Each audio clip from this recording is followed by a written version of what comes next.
नमस्कार, मैं हूं श्रेय आर्या और आप देख रहे हैं इंडिया न्यूज स्पोर्ट्स। स्वागत है आपका हमारे तारीख की तस्वीर सेगमेंट में। एक ऐसा सेगमेंट जहां पर हम इतिहास के पन्नों को पलटते हैं और क्रिकेट के कुछ ऐसे लम्हे लेकर आते हैं जो अपने आप में यादगार बन गए।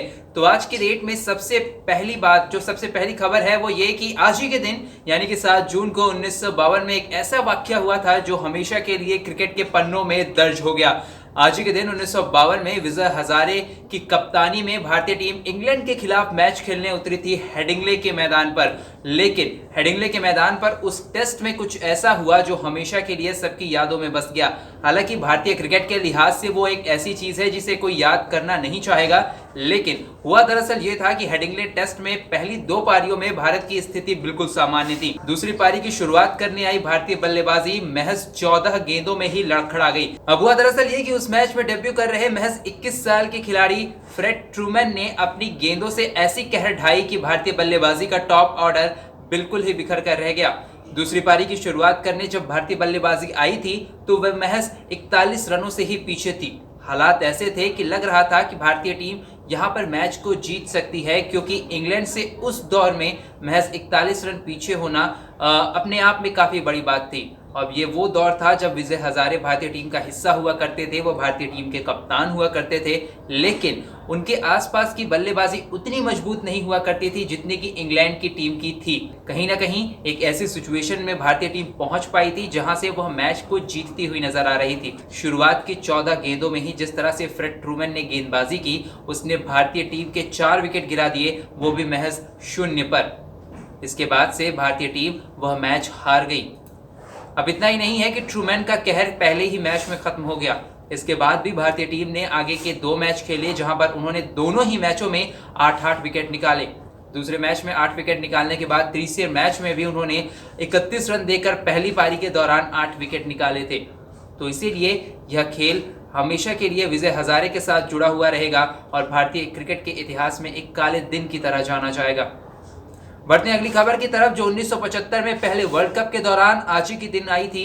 और हुआ दरअसल ये था कि सुनील गावस्कर ने अब तक की सबसे धीमी पारी खेली थी।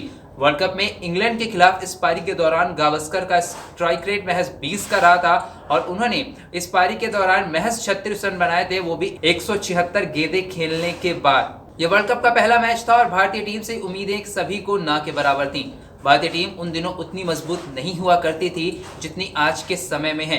इंग्लैंड के खिलाफ जब भारतीय टीम मैच खेलने उतरी तो इंग्लैंड ने पहली पारी में ही 334 रन ठोक डाले, जिसके बाद सभी को उम्मीद था कि भारतीय बल्लेबाजी फिलहाल उतनी मजबूत तो नहीं है जो इंग्लैंड के इस स्कोर को चेस कर पाए।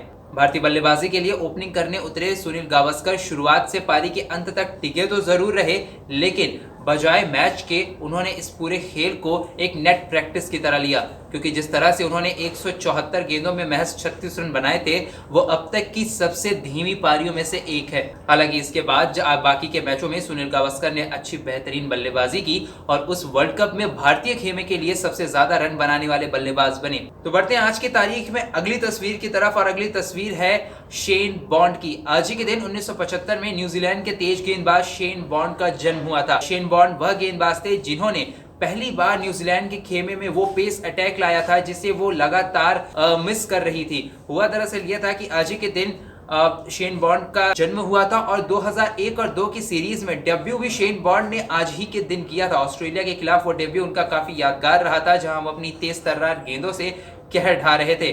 शेन बॉन्ड का करियर हालांकि इंजरी की वजह से काफी छोटा रहा। उनके बैक में भी दिक्कतें आई हैं कई बार, मेंटल सिचुएशन उनकी अच्छी नहीं रही है और साथ ही साथ कुल मिलाकर इस इंजरी के कारण उनका टेस्ट करियर महज 18 मैचों में ही सिमट कर रह गया।